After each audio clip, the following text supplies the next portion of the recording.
नमस्कार। आपका फिर से हम स्वागत करते हैं एक और एपिसोड विचार मंथन का। और हमारे साथ एक्सपर्ट संदीप सानी सर हैं। संदीप सर, एक सवाल आया था कि एक फैमिली के पास 15,000 रुपये हैं, एक फैमिली के पास 50,000 रुपये हैं और एक के पास लाख हैं, तो वो किस तरह इन्वेस्टमेंट कर सकते हैं?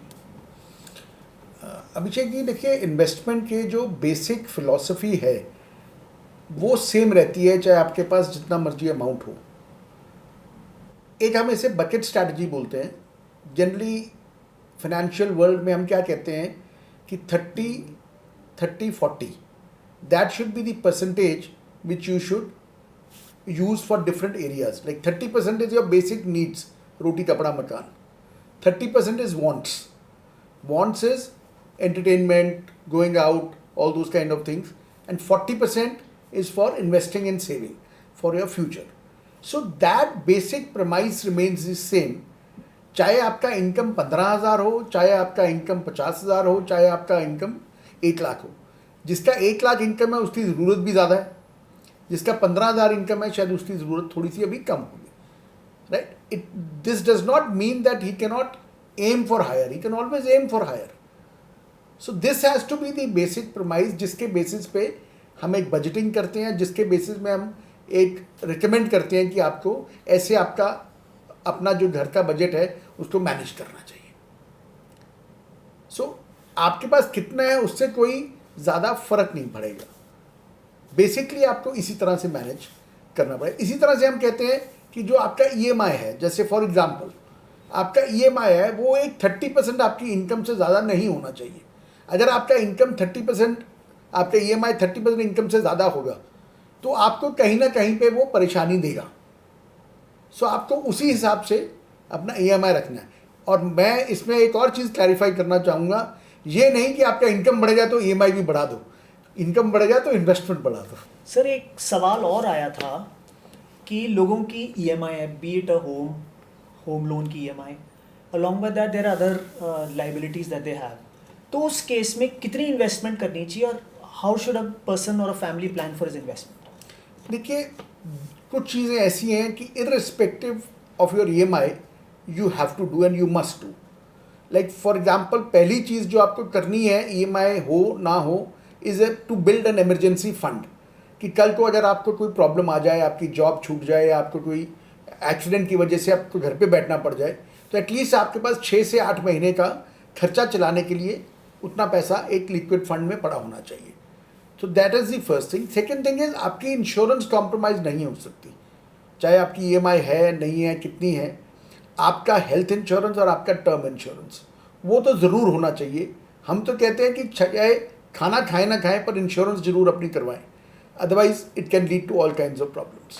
So that is the second thing which is very very important. Sir, आपने इमरजेंसी फंड की बात की and emergency fund Indian context में लोग म्यूचुअल फंड में इन्वेस्ट करते हैं, you know, to create a corpus of money. Similarly लोग PPF में भी इन्वेस्ट करते हैं।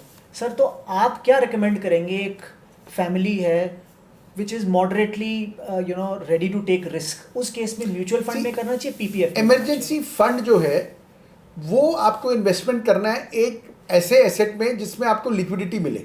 अब जैसे PPF है, उसमें problem, PPF is a very good form of saving, but उसमें इशू क्या आता है कि उसमें 15 साल का लॉक इन रहता है। अगर आपको कल को कोई इमरजेंसी आएगी तो आप उसमें से पैसा विड्रॉ नहीं कर पाएंगे। सिमिलरली म्यूचुअल फंड्स में क्या रहता है कि आपको कई म्यूचुअल फंड्स हैं, जैसे इक्विटी म्यूचुअल फंड्स हैं जिसमें हम बोलते हैं कि मिनिमम 5 साल के लिए इन्वेस्टमेंट करना चाहिए।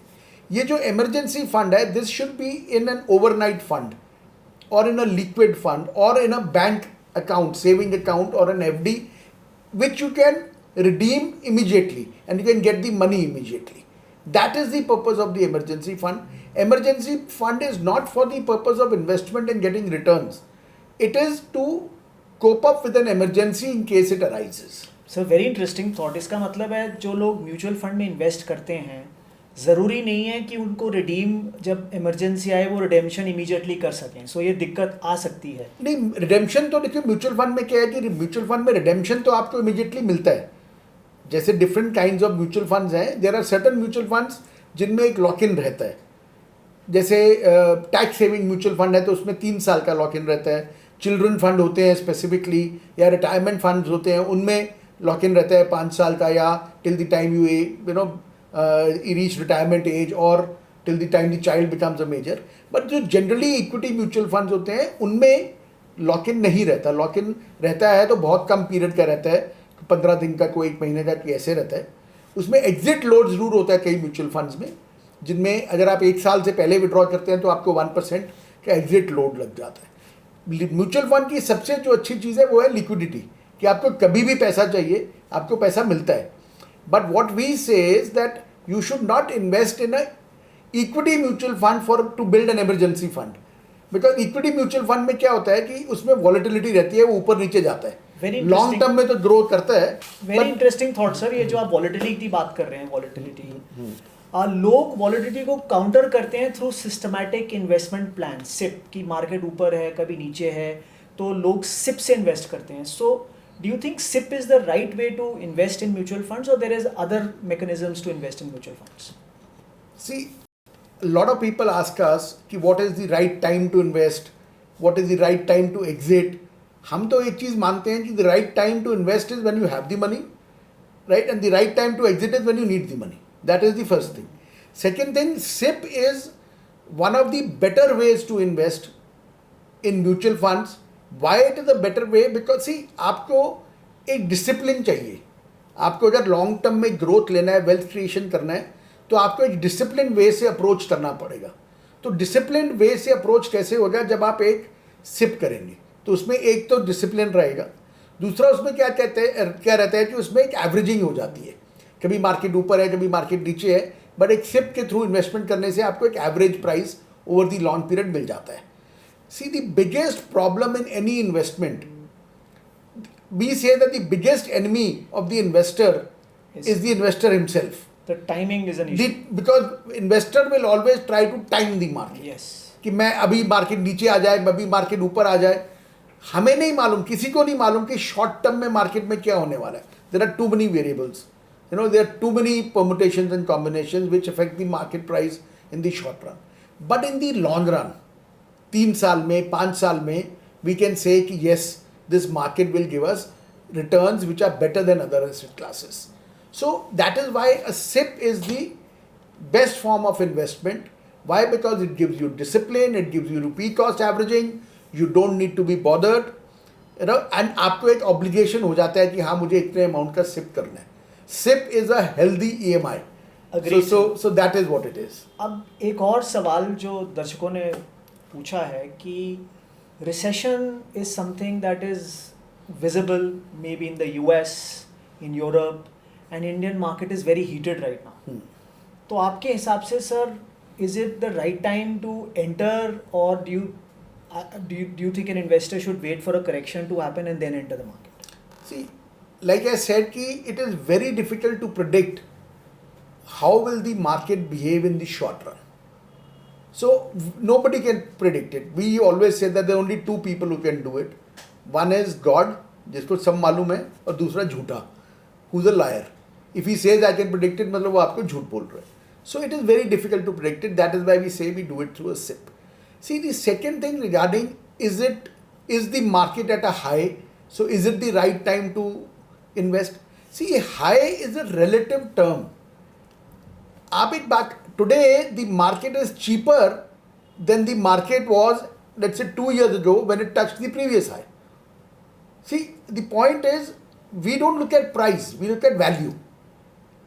Right? It is not the price of the share or the price of the mutual fund, it is the value which you are getting. See, how do you value a share?